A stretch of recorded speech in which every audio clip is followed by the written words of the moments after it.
How do you make a woman desire you when she's already decided she doesn't? Not like you, not give you a chance. I'm talking about real desire. The kind that makes her think about you when she shouldn't. The kind that pulls her back even after she's emotionally checked out. Watch until the end, because what you think creates desire is exactly what's killing it. Welcome back to Psychology of Desire, where the things you feel but can't explain finally start to make sense. And if you've ever found yourself stuck in that silent space, where you're giving more, trying more, thinking more, and she's feeling less, then this isn't just a video, it's a mirror. Because here's the truth you've been avoiding. She's not confused about you, you are. You're confused because sometimes she replies, sometimes she smiles, sometimes she gives just enough warmth to keep you close, but never enough to make you feel chosen. And that inconsistency? It pulls you in deeper than rejection ever could. Because rejection gives closure, but mixed signals create obsession. And without realizing it, you've stepped into a dynamic where you're no longer trying to connect with her, you're trying to win her over. That's where desire dies. You start analyzing everything, her tone, her timing, the way she says your name. You replay conversations in your head, searching for meaning that isn't there. And slowly, your energy shifts. You stop being present, you start performing, and she feels it. Not consciously, not logically, but emotionally. There's a subtle weight in your presence now, a quiet pressure, like you need something from her that she hasn't agreed to give. And that pressure? It pushes her further away, even if she can't explain why. Because desire doesn't grow under expectation. It grows in emotional space. Think about the beginning, or the moments when she first noticed you. You weren't trying this hard. You weren't measuring your words, calculating your responses, or waiting for her validation. You existed without needing her reaction. And that version of you had something dangerous: freedom. But the moment you started wanting her attention more than you valued your own emotional control, everything changed.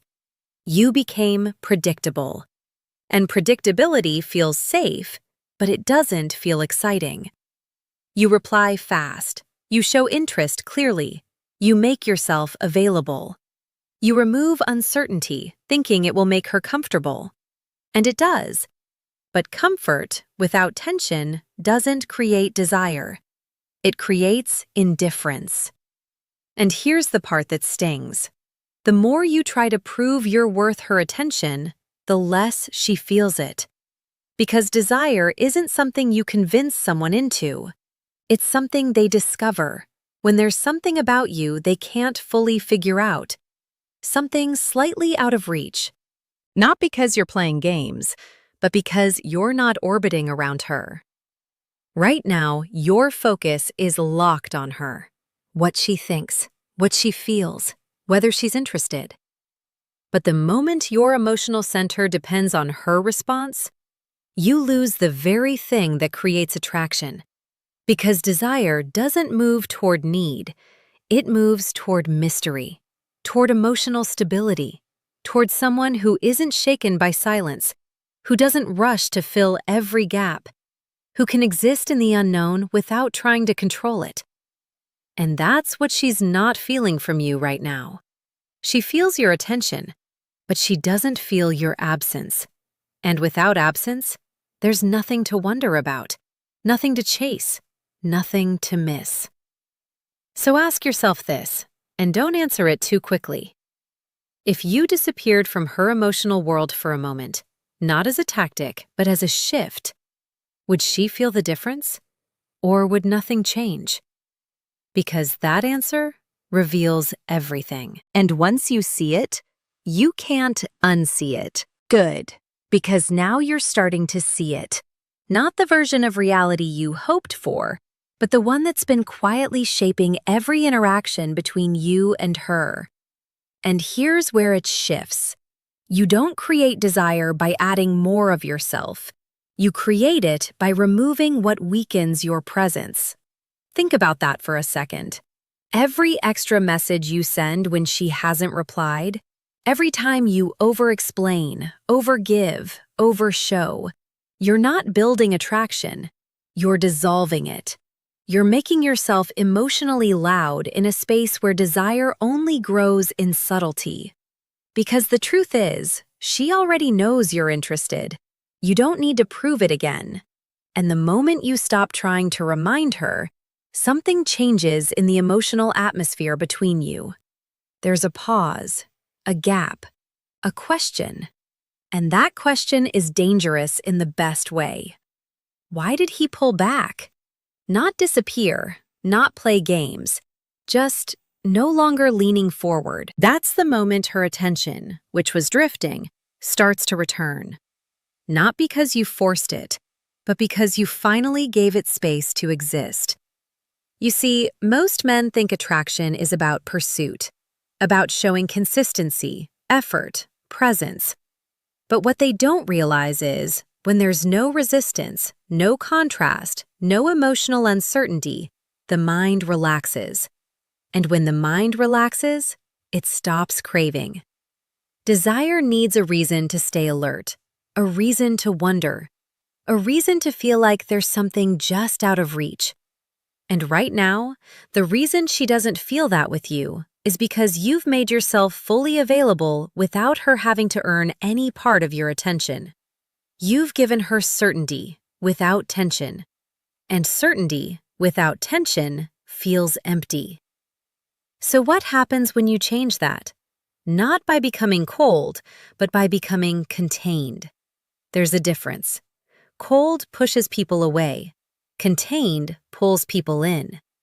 It's the quiet control of your attention, the ability to be present without giving all of yourself away at once. To speak without explaining everything. To show interest without collapsing into it. It's subtle, but she feels it immediately. In your timing, in your silence, in the way you no longer rush to close every emotional gap. And that's when something unexpected happens. She starts leaning in, just slightly. Maybe she messages first. Maybe her tone softens. Maybe she starts asking questions she didn't ask before. Not because you changed for her, but because you stopped trying to be consumed by her. And that shift creates friction. The kind that makes her feel something she wasn't feeling before. Curiosity. But here's the part you need to understand before you go any further. This isn't about making her chase you. It's about breaking the pattern where you were the only one chasing. Because desire can't exist in a one-sided dynamic. It collapses under imbalance, and for the first time, you're correcting that imbalance. Not with words, not with strategies, but with presence. Real presence. The kind that doesn't beg for attention, but also doesn't overextend it. And now, you're stepping into a space most people never reach, where you're no longer reacting to her behavior, you're observing it. Calmly, patiently, without that underlying urgency that used to control you. And ironically, that's when she starts to feel something she didn't feel before. The possibility of losing you. Not because you threatened it, but because, for the first time, it feels real. And when that possibility becomes real in her mind, desire doesn't just appear, it intensifies. But be careful, because what comes next is where most people ruin everything again. They feel the shift and they rush. They see her leaning in and they overcorrect, falling right back into old patterns. And just like that, the tension disappears. So now the question isn't how to make her desire you. The real question is, can you handle the moment she finally does? Or will you lose control the second you feel her getting closer? Because desire isn't built in attraction. It's revealed in restraint. And most people don't have it. Now it gets uncomfortable, because the moment she starts leaning in is the moment your old instincts come back to life. You feel it, That sudden urge to respond faster, to match her energy, to finally say the things you've been holding back. It feels justified, almost earned, like now you can relax, now you can be fully open, now you won't lose her. And that's exactly where everything starts to slip again. Because desire doesn't disappear when she gets closer, it disappears when you lose control of yourself. Look closely at what's happening inside you. The moment she gives you more attention, your focus shifts right back onto her.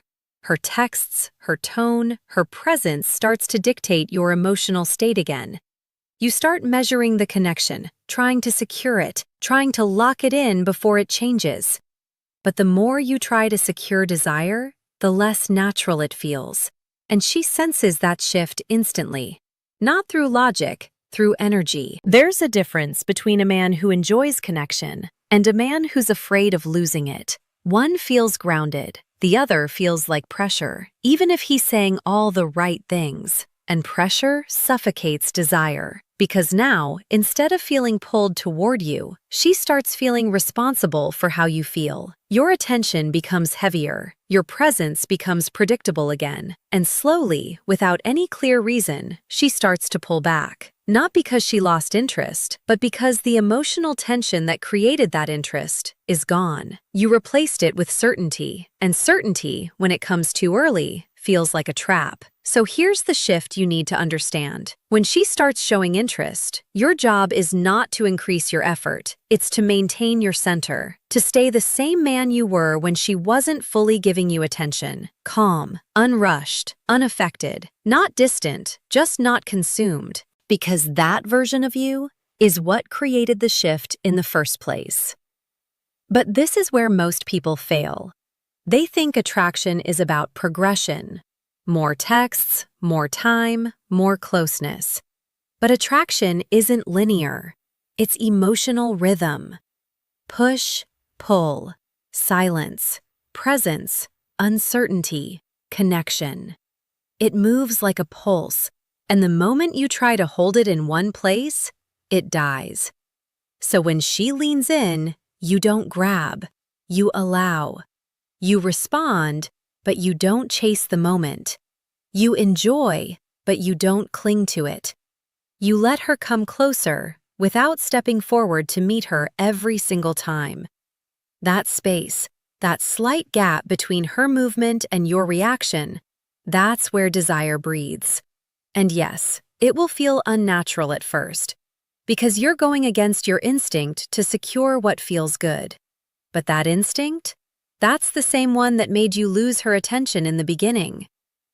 Now here's the deeper layer most people never see. When a woman starts to feel desire for you, she also starts testing it. Not intentionally, not strategically, but emotionally. She might pull back slightly, delay her replies, shift her tone, not because she's losing interest, but because she's trying to understand yours. She's feeling something unfamiliar, and she needs to know if it's real, if it's stable, if it's something she can trust without losing herself in it. And this is the moment that defines everything. Because if you react to her pullback with anxiety, if you suddenly try harder again, you answer her question instantly. You show her that your attraction is fragile, that it depends on her consistency, and just like that, the tension disappears. But if you remain steady, if her slight distance doesn't shake you, if your energy doesn't spike the moment hers drops, something powerful happens. She relaxes into her own desire, because now it feels safe, not in a predictable way, but in a grounded way. She feels that you're not going to collapse into her,